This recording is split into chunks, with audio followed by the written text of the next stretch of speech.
guys have used different approaches. I think the preferred approach is the single high, like Jordan Fuller played. He played some regular two safety, got the bullet. How do you envision this secondary functioning most of the time this year, or is it just too early to know? Yeah, we'll see how it plays out. I mean, I don't anticipate really schematic changes. Just kind of, potentially getting a little more speed on the field when we can. But depends on the personnel grouping and things like that. But hard to say right now. Still early on. So we'll just have to see how it plays out. But your preference is the single high? Is that the way you want to go? Yeah, that's where we've been the last couple of years. And that would be Josh Proctor at this point, I would assume? Well, we'll see. It depends. We can put a lot of guys back there. Just depends on what call we want to go with, how we want to rotate, and what guys gives us the best chance to win. Coach Combs was really talking you up, Matt. He was saying that you guys are like the perfect partners. He feels like he can get the guys ready, like fired up, and you're kind of the technician. Can you speak more about that? How you and Coach Combs make a good team? Yeah, I think it's good yin and yang. Kerry does an unbelievable job, and I feel fortunate to be able to assist and kind of focus on the day-to-day and details and things like that, which frees him up to have a little bit more time to focus on bigger picture things and coordinating the whole defense. So it's been awesome. I've learned a ton from Kerry and really enjoyed my role. Matt, when you talk about getting more speed in that secondary, is that where the bullet factors in? I know we've probably all talked about that position a lot the last 2 years, and it seems like it might actually feature more this year. Is that what you're referencing there with that speed being on the field? Yeah, I think, if you go back, and maybe not as many snaps as some other times, but if you go back to 19 and 20, there were times where we were playing 5 defensive backs on the field. So that's nothing new to us. And again, it'll be game to game, week to week, what gives us the best chance to win. In some cases playing with 3 linebackers on the field. And if you go back, sometimes we had 4 linebackers on the field. So it's week to week. It's by game plan. It's what we think the matchups are, how we think we can make a team left-handed, and we go from there. If you have a week where the bullet factors in more, what is it that you guys want to see in that position? What does it take to play there? Same thing with every other position. Great question, but effort, technique, and execution. And the bullet is a hybrid linebacker. Go ahead. We've heard a lot about Court Williams from leadership and tangible standpoint.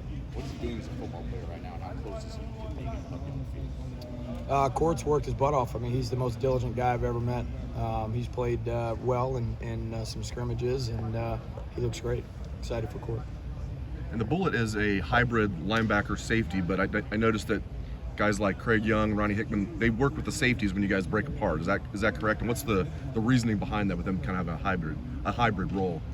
Yeah, I mean, I think again, it's just what are we trying to get accomplished in that period? There are times when those guys that you mentioned will go down and do run fits with the linebackers and D-line. Now, there's times when they go do more coverage things. There's time when I take the linebackers. There's times when I have Tommy Eichenberg, Cody Simon, Dallas Gant. And there's times where Coach Walsh has the back end guys. It's just what are we trying to get done in that period, and what's the most efficient way to do it. Man, I just walked up, but do you have a depth chart at this moment at your 2 safety spots and at the bullet?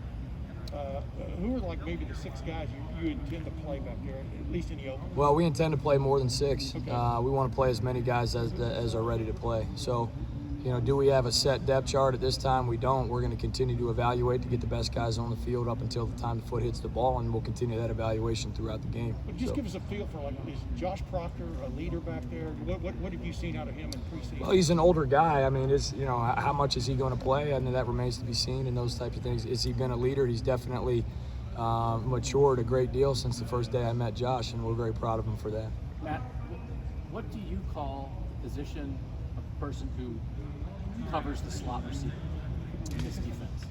Cover safety. Okay. If Lathan, tell me if I'm wrong on these. Lathan Ransom seems like a guy who works in there. Marcus Williamson, Cam Martinez. Are they viewed all the same, or do they do any sort of different things when they're on the field? That's a great question. We're very concept and technique oriented. So we teach the whole. So I can play a corner in the slot. I can play a traditional safety in the slot. So yes, sometimes those guys that you mentioned go cover in the slot, and sometimes those guys play in the post, and sometimes those guys play a third, and sometimes they play different things. So again, we're concept and technique oriented, so we're less concerned with You know, which Jimmy and Joe is there right now. It's more, we're kind of more X's and O's right now. It's kind of this concept at this time. Hey, why don't we get so and so some reps there? We've seen what it looks like from last year and in the COVID era, and with injuries, you know, guys have to be flexible and play different positions. So to say that we're going to lock a guy in, we're going to pigeonhole somebody into a certain position at this point, we're really not ready to do that. I'm just making sure we don't sound stupid when we're talking about your defense. Cover safety. Because it's like, yeah, Cover safety. Like and I mean, when you look at someone again like Lathan Ransom as a football player versus Cam Martinez as a football player, they can do similar things, but they also seem to have different skill sets. But they might be lined up in the same place on the field, but it might be matchup-wise, the team. 100%. Yeah, absolutely. You hit it on the head. Doing different things. 100%. Yeah. Okay. Yep. Thank you for Yeah, helping absolutely. us. You got it. Matt, what kind of impact has Paul Rhodes made on your role? Paul's been tremendous. He's been an unbelievable help to me. You know, we wish that we were able to get him to do some things on the field, but unfortunately we were not able to do so. But he's been a valuable resource for me. He's an encyclopedia of football knowledge. I think one of my biggest strengths as a coach is I have a low ego. You know, I realize that there are many things I don't know. So when Paul tells me something, I generally go do it. But he's had a tremendously positive impact on myself, and then through me on our room. Kind of piggyback on what I was asking, when you're on the recruiting trail, do you have to be kind of that specific of what they should be watching, whether it's cover safety, slot, outside, free safety, whatever it is? In some instances, we're specific, and we always have you know, targeted some body types and skill sets. But you know, I mean, I could give you a ton of examples, but what we anticipated using Lathan Ransom as when he came in is much different than what we're actually using him as. So you have to be flexible. You have to understand that, again, if you pigeonhole somebody as a 17-year-old, I don't think that's the right move to make. I think you got to see what they can do. I think you have to see what your needs are, what they do best, and how you can put them in the defensive position to be successful. What did you plan on doing with him originally? That guy got during the summer, and then he's playing in the Big Ten Championship game. Circumstance. Can you just kind of speak on what he was able to do for you, Lathan? What he was able to do for you guys late in the season, given how he didn't have anything normal on all. Yeah, you know, if you watched Lathan's high school film, he was more, you know, deep player, deep field oriented, middle field safety, and those types of things. He ended up being a much better cover player than we anticipated. And if you go back and watch, now I would expect to see Lathan all over the field this year, but if you go back to the Clemson game, you know, you saw him mostly covering in the slot, and that was something that we were not necessarily anticipating him doing at such a high level. So basically, you expected him to be more of a high safety, but he's become a cover safety. Again, that's one thing that we didn't anticipate him doing that well, that he does very well. But I would expect to see him all over the field. Last year, it seemed like you knew who your main experienced guys were, but there was a lot of question about the depth, mostly because of, you know, COVID being unable to coach up those younger guys. This year, the impression we get from Ryan is you guys feel good about the depth. There's a lot of guys in the mix, but maybe there's not much certainty at the top. Is that accurate? Or you have more guys in the pool to play, but you're not sure who's going to be? Or? Well, I think we've got, at every position, we've got multiple guys that we feel really good about. So, you know, it's a long season. It's a physical season. The nature of college football has changed, you know, in the course of the last 10 or more years, where 60 plays used to be a lot of plays. Now 90 plays is a lot of plays. So you're really playing a game and a third. And over the course of a season, as you know, you play 12 games and then hopefully a conference championship game, and then who knows from there. You know, there are plenty of reps that go around. So yeah, I think we have a lot of guys that we feel confident at different positions, at multiple positions. We feel like we've got a lot of guys that we feel have a great deal of confidence in, and that will afford us to play a variety of players. And the most Obviously, the pass defense last year struggled, and it's not all on the defensive backs, it's a team effort. But how confident are you that the pass defense will better, that your guys will play better this year? Yeah, we feel very confident. You know, we're not going to shy away from the fact that we didn't play our best football, particularly in the back end last year. We're going to use that to motivate us, and that's something that's remained. I don't know if it's been in the back of our minds, maybe it's been in the front of our minds. You know, and that's something that you can either you know, kind of make excuses, or you can own up to it and figure out what you can do a better job of, and use it as a motivator to get better. When you look at it, I mean, how much of it was, well, that is a legitimate reason, not just an excuse. Couldn't practice much. whatever other issues, or how much was, hey, we just didn't play all that well? You know, we don't want to make excuses. Obviously, there were some extenuating circumstances last year, and COVID made it hard to develop young players and guys that were maybe making position changes that needed a.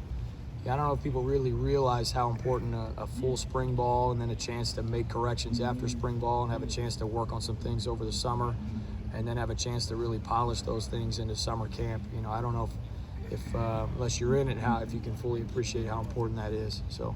And one question about Marcus Hooker. He's back. Do you sense in him, you know, I've got to take advantage of this second chance, and how's he been? Hooker's been great. Yeah, he's been great. He's been amongst a ton of guys that have done a really good job for us. You know, you guys mentioned Josh Proctor and you know, Bryson Shaw's and other guys played really well. Marcus Hooker, and then you know, Marcus Williamson, Lathan Ransom, Cam Martinez. You know, all those guys. We've had a ton of guys. Again, somebody asked that question earlier. You know, do you have more? We have more. We have a lot of guys. We got a lot of guys playing at a high level right now. So we'll see who kind of separates over the course of the next week or so, who can really be locked in and detailed on the game plan and feel like give us the best chance to execute Thursday night. How are the true freshman safeties doing? I know you guys lost Jalen Johnson, but Andre Turrentine and Jansen Dunn, like, what do you expect out of them this year, maybe special teams wise, and how are they doing so far, Matt? Yeah, it's a great group. It really is. The young safeties, young corners, it's a great group. They're exciting. You know, they've got a lot of ability. They are learning to be more and more detailed as we go. You know, flying around and really care. High give a crap factor. Let's go with that. But a fun group to coach. Yeah. Matt, how far along is Cam in far as his development? Speaking of a guy that lost a lot of time, COVID, Martinez? Yeah, switching positions, all those Yeah. things. I mean, how far along has he come, and how much further do you think he has to go to be a regular contributing member in the secondary? That's a great question. Yeah. If you know Cam, you know what a hard worker he is and what a detailed young man he is. You know, don't be surprised if you look up 20 years from now and Cam Martinez is the president of the United States or something. I mean, he's unbelievable. I wouldn't put anything past him. He's developed extremely fast through this. Now, it wasn't overnight, but just because of how hard he worked. And if you go back to last January, he was most improved in the weight room, and he carried that work. He's just a grinder, man. He just gets after it every day, and he's developed. You know, the fun thing about guys that don't have a ton of defensive experience, whether it's DeMario McCall at corner or Cam Martinez at safety, they don't know anything better other than just to do what you tell them to do. So you tell them what to do, and that's the way they do it, because otherwise they have no idea what they're doing. So they pick the techniques up quickly. They work really hard at it. You know, Cam's played exceptionally well. Very excited for him. For a chance to return kicks or punts or anything yet? I mean, does it keep pointing to that highlight? Yeah. Maybe we need to go back and rewatch that, because he was dynamite. He was a touchdown every time he touched the ball in high school. So, great question for Coach Fleming, though. Does knowing that you're going to be opening with a team that, you know, not only on the road but a senior quarterback, seen a lot, done a lot, does that impact, you know, how you go about forming that first depth chart? Yeah, absolutely. As much as anything, it impacts our urgency in everything that we do. I mean, that is an extremely well-coached football team. That is a very talented veteran football team that plays hard. They do the little things right. We will have our work cut out for us. So it's you know, I don't know how much it's affected depth chart, other than to say it's certainly affected our urgency and how quickly we need to improve and execute. Matt, when we talk about that cover safety spot, I know that guy's got to have a lot of skills there. Could you just talk about the balance there of the ability to maybe cover a slot guy man-to-man, the ability to play the run, to blitz at times, to do different things? How do you balance the skills you're looking for at that position? Yeah, again, we really are. We'd like to be as multiple as we can be. So we're really, again, concept and technique oriented across the whole safety or the whole defensive backfield position. So yeah, they've got to be able to do all those things. How do you balance it? You know, I don't know. If you got a great recipe, I'd love to see it. But you know, it's you try to teach them the techniques you want. You try to show them where maybe something that they're doing on kickoff might carry over to how they can blitz, and you try to make as much carryover in the learning and the concepts and techniques as you can. When you play those cover safety guys, you kind of walk up to what you do, and they have run fits. Like, how have guys like Marcus and Cam, who are maybe a little smaller than like Sean, who played so multiple years ago, and Lathan, kind of handled that responsibility? They've been great because again, those are for what those guys lack in size, they make up for in technique and effort and toughness.